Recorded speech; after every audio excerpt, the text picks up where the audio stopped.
সামনেই বাঙালির শ্রেষ্ঠ উৎসব দুর্গা উৎসব, আর এখন থেকেই প্রহর গোনা শুরু করেছে বাঙালি। দেবী দুর্গার পুজোর জন্য চলছে মণ্ডপ এবং প্যান্ডেলের শেষ মুহূর্তের কাজ। এখন নাওয়া খাওয়ার সময় নেই পটুয়া পাড়ার শিল্পীদের, তারাও এখন ব্যস্ত ঠাকুর তৈরিতে। নদিয়ার শান্তিপুরের মৃৎশিল্পের জন্যও বিখ্যাত নদিয়ার শান্তিপুরের তৈরি ছোট দুর্গা এখন পাড়ি দিচ্ছে কলকাতা সহ বিভিন্ন জায়গার কুমোরটুলির উদ্দেশ্যে। গাড়ি করে তৈরি হওয়া ছোট দুর্গা দিচ্ছে পাড়ি শান্তিপুরের ছোট দুর্গা প্রতিমার উচ্চতাও দেখার মতো। 1 ফুট থেকে শুরু হয়েছে প্রতিমার উচ্চতা, সর্বাধিক 4 ফুট পর্যন্ত তৈরি হয়েছে এই ছোট দুর্গা। এখন কাগজের পেটিতে বিচালি দিয়ে বিশেষভাবে প্যাকেট করে পাঠানো হচ্ছে এই ছোট ছোট দুর্গা প্রতিমা। সঙ্গে যাচ্ছেন তার সন্তানের লক্ষ্মী, সরস্বতী, কার্তিক, গণেশও। এ বিষয়ে শান্তিপুরের ছোট দুর্গা প্রস্তুতকারী মৃৎশিল্পী গৌর পাল জানাচ্ছেন, এই দুর্গা মূর্তি তিনি প্রায় 30 বছর থেকে তৈরি করছেন। এই প্রতিমা তৈরির বরাত আসে কলকাতার কুমোরটুলি থেকে। এই প্রতিমার চাহিদা ব্যাপক কলকাতায়, দামেও কম বলে গৃহস্থ পরিবারের সদস্যরা বেশ পছন্দ করেন এই প্রতিমা। 3 মাস আগে থেকে এই প্রতিমা তৈরি করছেন মৃৎশিল্পী গৌর পাল। করোনা আবহের পর এই প্রতিমার চাহিদা বেড়েছে।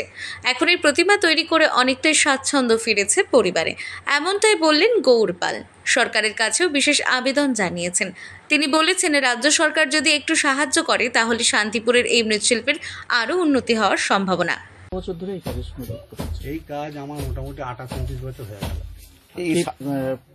এই বছর আর তো হাতে গোনা কয়েকদিন পুজো, চাহিদাটা কেমন? চাহিদা বলতে আমার এখানে আমার তো বিক্রি করা ব্যাপার থাকে না, আমাদের ওখানে কুমোরটুলিতে ঘর ধরা আছে, যে কটা বলে আমি দিয়ে দিই, এবার তারা বিক্রি করে। এবার আমি এখন কুমোরটুলিতে চাহিদা কিরকম আমি বলতে পারবো না, আমি কালকে যাব তখন বুঝতে পারবো। আচ্ছা, এই যে একদম ছোট ছোট দুর্গা, তার আয়তনটা কত? হাইট আমার আমার কাছে সব থেকে হাইট বড় হলো 4 ফুট।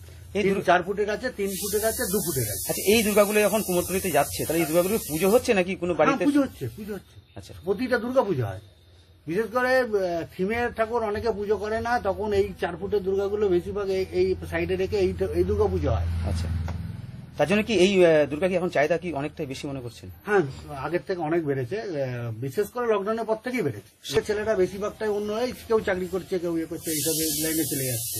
ধ্বংস পরাপর যে কাজটা হচ্ছিল না, সেই কাজটা অনেকটাই আস্তে আস্তে জায়গা কারোর ছেলে নেই, কারো এবার এইখানেই দেখুন স্বপন পালের কারখানাটা পুরো বন্ধ হয়ে গিয়েছে। এরকম করে না অনেক কারখানা বন্ধ হয়ে গেছে। তাহলে আপনারা কি এখন এই শিল্পের উপর কিন্তু নির্ভর?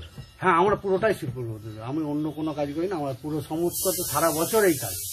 তিনি এও বলেন, এখন নতুন করে এই মৃৎশিল্পের কাজে ঝুঁকছে না নবপ্রজন্ম, কারণ একটাই অতি ধৈর্যের কাজ বলে। একটি প্রতিমা তৈরি করতে যেমন সময় সাপেক্ষ, তেমনই নিপুণ ক্ষুদ্র কাজ করতে হয়। সে কারণে এই কাজের প্রতি আর নতুন করে ঝোঁক নেই। নদিয়া থেকে মাধব দেবনাথের রিপোর্ট, আনন্দ বার্তা।